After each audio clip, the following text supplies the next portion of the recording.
Hi everyone, I'm Dawn. Welcome to my channel. Thank you for visiting with me today. So I had asked people to submit questions to me if they wanted to regarding weight loss surgery, like questions they might have about weight loss surgery, because I've kind of been talking about it a lot since Amberlynn brought it up, and you know, that she might get it. But this isn't an Amberlynn video. This is about my weight loss surgery experience specifically.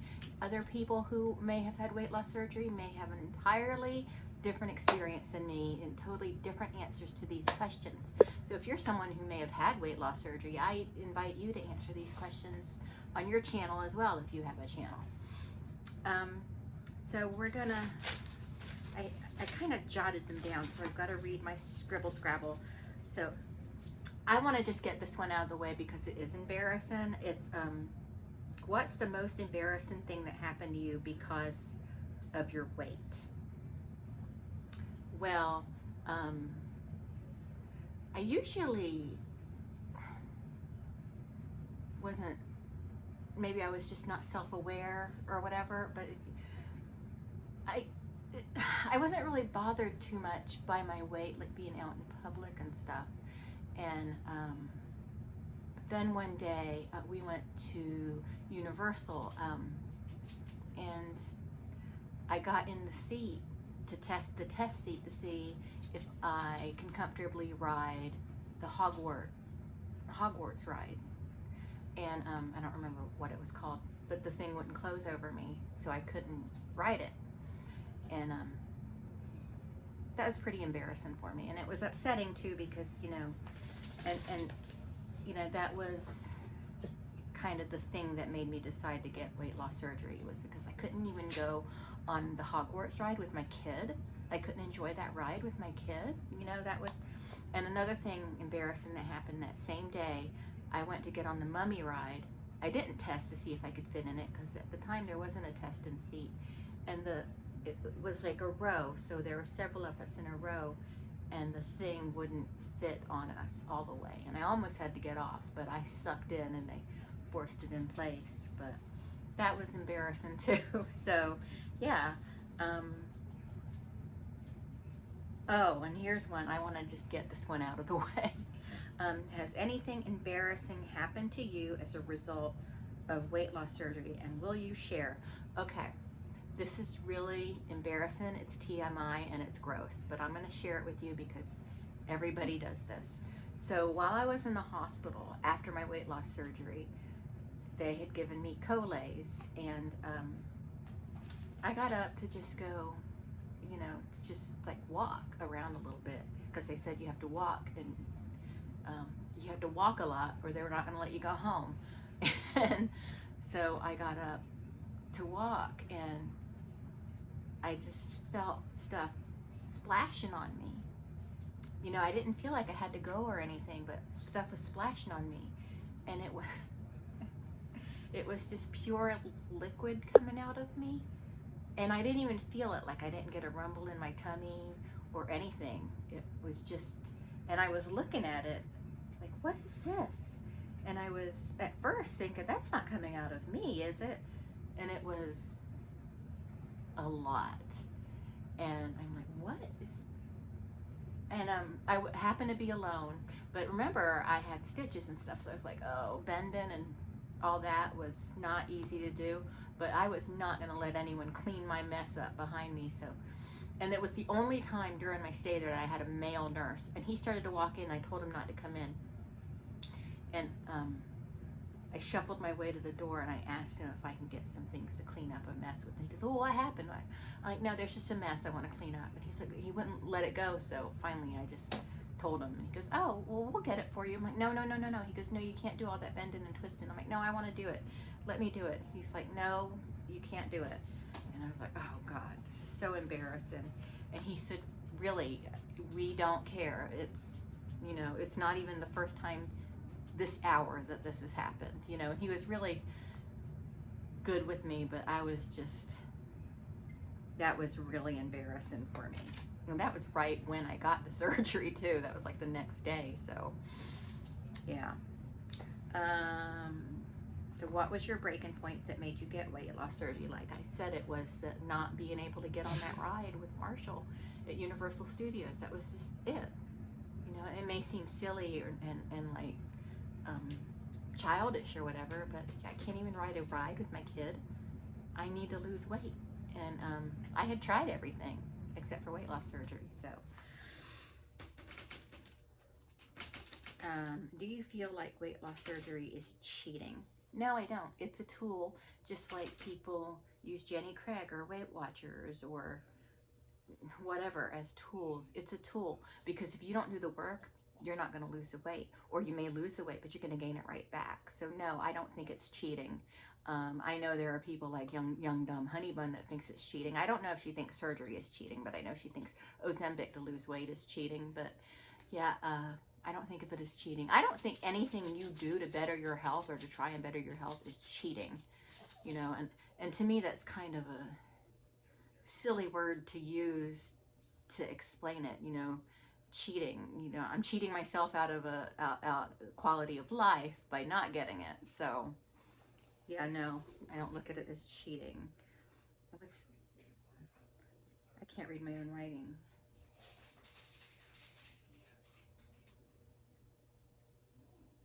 As far as diet goes, what do you struggle with the most? Frozen Coke. I love my frozen Coke, but I never finish them, so that's something. But I am starting finally to drink more water. I don't drink enough water, and I really need to drink more water. And I think the more water I drink, the less frozen Coke I want, because I'll be feeling full or whatever. So, you know. What surprises you about yourself since dropping the weight? I thought that I would want to buy, you know, more sexy clothes and stuff, because before I lost weight, I was always having my girls pushed up and pushed together, and I wore short skirts and everything. But now I find that I'm most at home in a big sweatshirt and hoodie, or these, I don't have any in here. And I know I do my lingerie hauls, but that's for home use. I mean, like, just in my daily life, I don't sit there and get all, you know, not everything has to be put together well. I just want to be comfortable at all times. And it's just the opposite. You'd think I would have dressed like that before, but no, I didn't. It's like now I'm trying to hide behind something. When before it seemed like I was like, I don't want to say flaunt it, but with lack of a better word, trying to be flaunty. You know what I'm saying? What was your highest weight, surgery day weight? Okay, so they're asking my highest weight and what my weight was the day of surgery. I don't remember my numbers exactly, to be honest with you, but I know I was somewhere around 370 at my highest.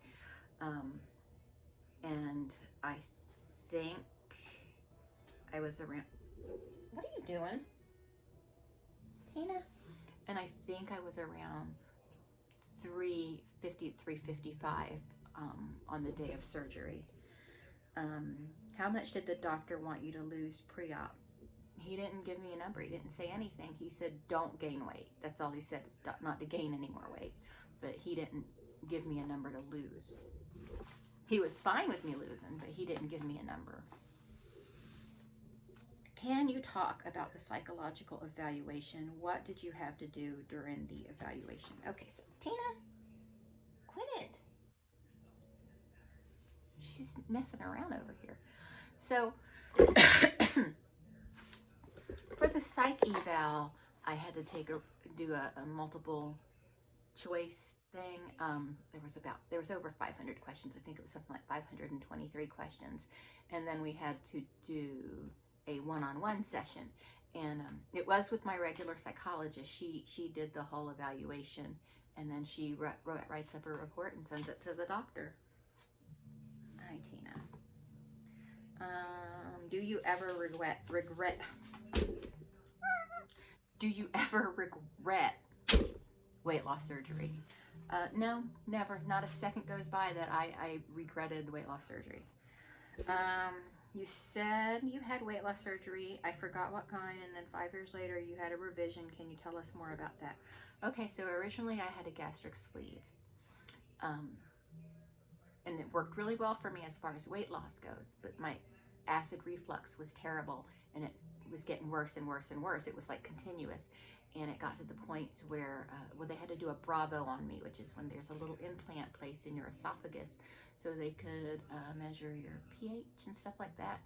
And the gastroenterologist said I was flirting with the Barrett's esophagus, and he thinks a revision to the bypass would be best to get rid of that acid reflux. And so they did the revision for the acid reflux, and I've had a little like heartburn and stuff, nothing major, here and there, maybe twice, but for the most part, the acid reflux is gone. I haven't had any problems with that. Do you ever binge or overeat? Not really. Not really. I've never been a big binger.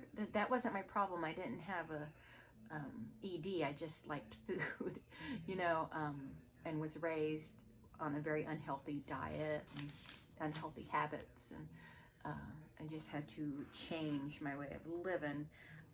So I think from that perspective, a person in my situation, it's a lot easier to have success with weight loss surgery because it wasn't a crutch for me, and I'm not looking for another crutch. Something I noticed with the like support groups and stuff is everybody at these support groups I've been to, because I've been to two, because I had my surgery at two different hospitals, so I've been part of two different support groups, is everybody in them are desperately searching for something else.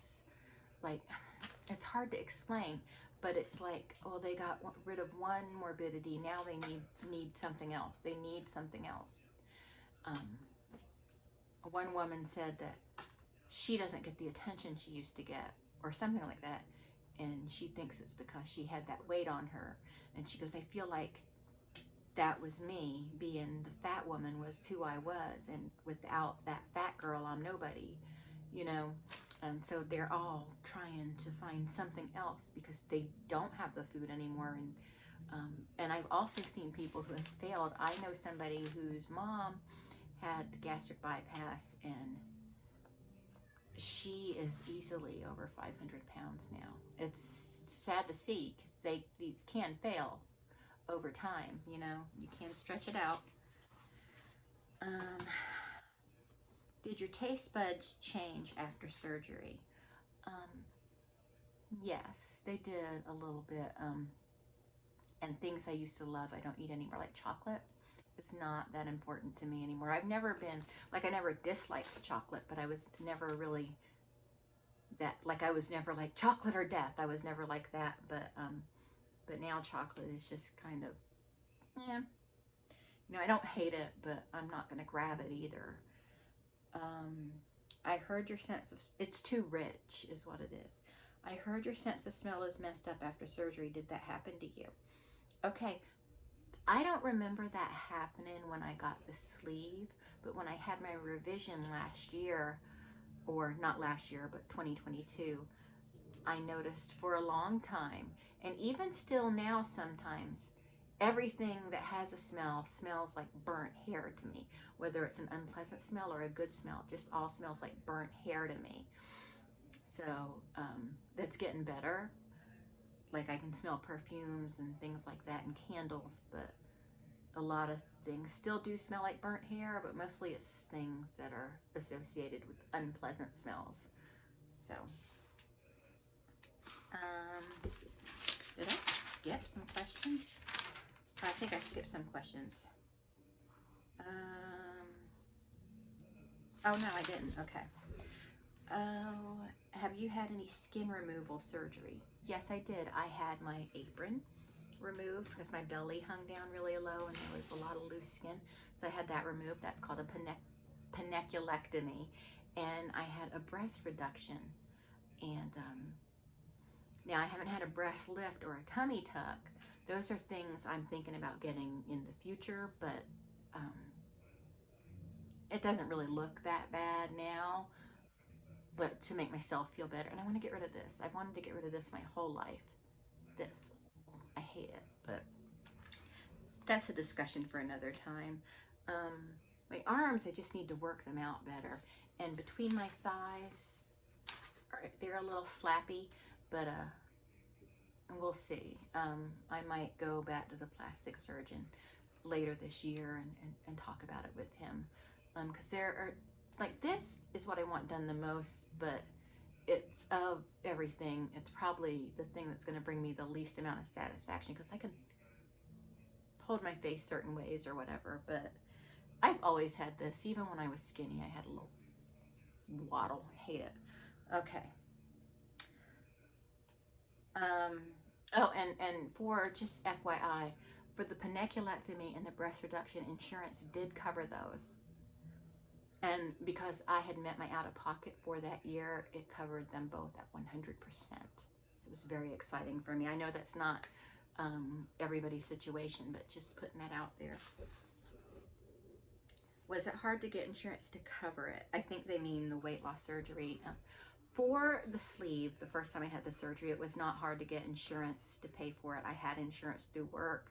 I worked for a hospital, and I don't know, for some reason, insurance was effortless with them. Now, when I left that job and was on my husband's insurance, they put up a little bit of a fight, but my surgeon won. He really went to bat for me, and they approved it. So, because it was medically necessary, because it wasn't for weight loss, it was for the the acid reflux, and they had all these statements from various doctors that said, yeah, she needs it because the next step is Barrett's, and the next step after that is cancer. So, do you want to wait till she has cancer and pay for all that, or do you want to pay for this and try to prevent it? So, you know. But that's it. I didn't get a ton of questions, but that's still rattled on for a little while. But if you have any questions, any more questions, or anything you're wondering about, maybe you can, I mean, I don't know everything, but I can just certainly tell you my experience and my perspective. Is there anything else I wanted to say about it? I know that there are like the fat acceptance people really get pissed off about weight loss surgery, and to them all I have to say is, you know, because it's your life. You live how you want to live. If you want to be one of those fat acceptance people that cheer on for being fat and think it's healthy and great, and then, you know, eventually you drop dead because of comorbidities, because of being super morbidly obese, that's your problem. I chose a different route. So, and maybe one day I'll talk about the fake thing called fat phobia, and all about the fat acceptance movement and everything, but not today, because those people really grind my gears. I mean, they can't. It's just, But anyway, I'm going to get off of here, and I will talk to everyone later. Bye.